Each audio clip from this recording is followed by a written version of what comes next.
আরজিকর হাসপাতালে ন্যাক্কারজনক ঘৃণ্যতম ঘটনার সঙ্গে জড়িত দোষীদের ফাঁসির দাবিতে শীতলকুচি কলেজ প্রাঙ্গণ থেকে শুরু করে শীতলকুচি বাজার চৌপতিতে যেভাবে জাতি ধর্ম বর্ণ নির্বিশেষে সকল শিক্ষার্থীরা এই মিছিলকে আজ সার্থক করলেন। মিছিলে উপস্থিত ছিলেন শীতলকুচি কলেজের প্রাক্তন জিএফ মাসুম আক্তার সহ শীতলকুচি কলেজের শিক্ষার্থীরা।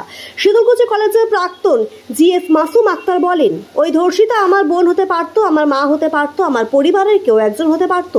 এই ধর্ষণের বিরুদ্ধে সমস্ত ছাত্রছাত্রীরা সোচ্চার অবিলম্বে দোষীদের ফাঁসি দিতে হবে এবং সঠিক তদন্ত করে সঠিক তথ্য প্রকাশ করতে হবে।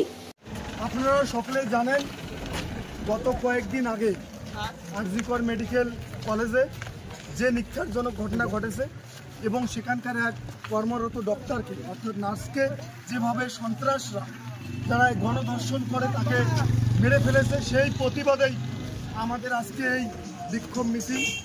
সেই জন্যই আজকে শিক্ষিত ছাত্র যুব সমাজ, আপামর জনগণ, কুচবিহার জেলার আপামরবাসী এর বিরুদ্ধে সোচ্চার। যেভাবে একের পর এক প্রতি বছরেই প্রতিটা রাজ্যেই রেপ হচ্ছে, আজকে আমার আপনার সবার বাড়িতে ফ্যামিলি রয়েছে, মা বোন রয়েছে। সেই আরজিকর মেয়েটা যদি আজকে আমাদের বোন হতো, আমাদের মা হতো, বা আমাদের ফ্যামিলির কেউ হতো। সেই জন্যই আজকে শিক্ষিত ছাত্র যুব সমাজ জেগে উঠেছে।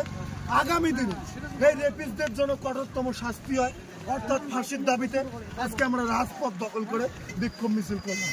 এবং তার পাশাপাশি বিশেষ করে আগামী দিনে যেন এইরকম ঘটনা করতেও লোকজন শিংড়ে ওঠে, অর্থাৎ ভয়ে কাঁপে। সেই জন্য আজকে আমাদের এই প্রতিবাদ মিছিল। সকলকেই একটাই বার্তা দেব, রেপিস কোনো ধর্ম বর্ণ নির্বিশেষে হয় না। রেপিসে হয়, ধর্ষক ধর্ষকেই হয়। এই ধর্ষকদের জিন্দা পুঁতে ঢেলে মারতে হবে, এদেরকে ছুটে মারতে হবে। কোনো রেপিসকে পৃথিবীতে কোনো জেলখানায় রাখা যাবে না। এদেরকে পুঁতে মারো, এদেরকে যেখানে পাও সেখানে মারো। সবার সাথে রাজপথে,